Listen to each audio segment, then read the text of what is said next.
हैं brokerage house की उनके रडार पर कौन कौन सी कंपनियां हैं। पूरी डिटेल्स लेकर वामाक्षी हमारे साथ जुड़ चुकी हैं। वामाक्षी, गुड मॉर्निंग, बताइए। जी बिल्कुल, शुरुआत करते हैं हम कुछ Q2 अपडेट्स पर जो ब्रोकरेजेस आई हैं उनसे।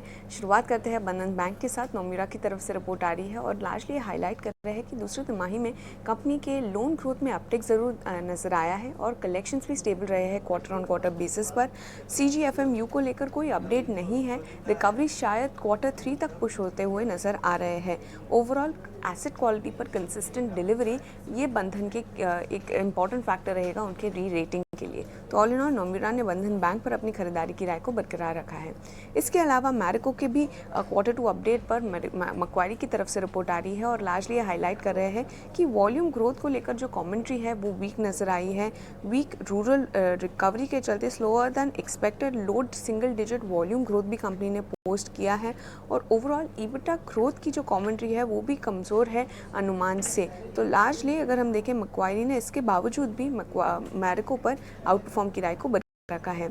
इसके अलावा L&T फाइनेंस होल्डिंग्स भी फोकस में रहेगा। मॉर्गन स्टैनली का कहना है कि रिटेल लोन बुक अभी भी स्केल अप करना जारी है। कंपनी का Q2 में डिसबर्समेंट्स भी काफ़ी मजबूत नज़र आ रहे हैं और कंपनी का जर्नी जो है रिटेलाइजेशन की तरफ वो भी ऑन ट्रैक पर नज़र आ रहा है।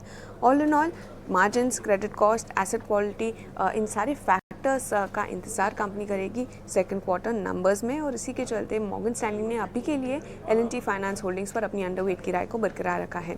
PNB पर मॉर्गन स्टैनली का कहना है कि ग्रोथ मॉडरेट होती हुई नजर आ रही है दोनों ही ग्रॉस लोन्स और डिपॉजिट्स में। इनफैक्ट डोमेस्टिक लोन्स में करीब 14% ईयर ऑन ईयर ग्रोथ नजर आई है as compare to 15% year on year growth last quarter में। इसके बावजूद अंडरवेट की राय आ रही है मॉर्गन स्टैनली की तरफ से PNB पर टारगेट प्राइस 55 रुपीज़ प्रति शेयर के साथ। और आखिर में हम फोकस करेंगे पूरे ही होटल पैक पर। MK की तरफ से रिपोर्ट आ रही है। उनका कहना है कि डिमांड काफ़ी मजबूत नज़र आ रहा है लिमिटेड सप्लाई के बीच। ऑक्यूपेंसी एलिवेटेड लेवल्स पर रह सकता है और ओवरऑल रूम एडिशंस और मार्जिन एक्सपेंशन के चलते डेट रिडक्शन पर कंपनी को सारे होटल्स को अच्छा सपोर्ट मिल सकता है और रिटर्न्स भी एनहांस होते हुए नज़र आ रहे हैं।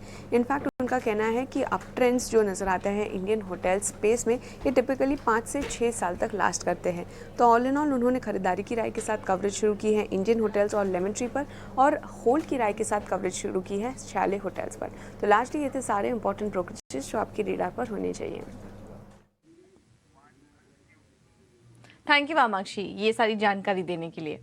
अब बात करते हैं ट्रेडिंग आइडियाज की। प्रभुदास लीलाधर ने HDFC बैंक में तेजी करने की राय दी है। 1570 का होगा लक्ष्य और रैमको सीमेंट में भी 980 के टारगेट के लिए आप तेजी करके चलिए।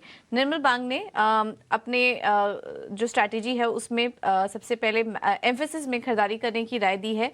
टारगेट होगा 2470 का और मैक्स फाइनेंशियल में भी यहाँ पर बिकवाली करने की राय है 70 के टारगेट्स के लिए। इसके अलावा एंजल वन की तरफ से जो कॉल्स मिल रही है उसमें पहला है JSW स्टील, बिकवाली करके चलिए 736 के होंगे टारगेट और रैमको सीमेंट इन्हें भी अच्छा लग रहा है 981 के टारगेट्स के लिए आप तेजी करके चलिए।